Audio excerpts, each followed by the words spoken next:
afternoon. Ayan, dito kami sa May Imos, Cavite. Ayan, naglalaboy kami. Okay.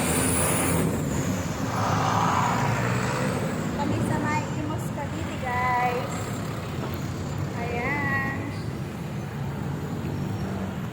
Magandang hapon sa inyong lahat. Hello. Walking.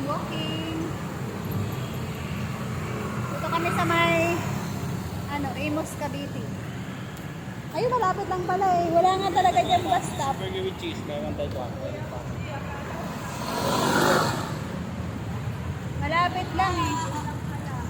Malapit lang. Ano kayo ma'am? Burger, may 1 type 1. Nakakain lang namin, kuya. Oh. Hello guys. Magandang hapon. Really, diyan siya pupunta. Diyan siya pupunta. Ayan. Lapit lang pala dito. Ayan, kami ay gala. Nandito kami sa Imos, Cavite.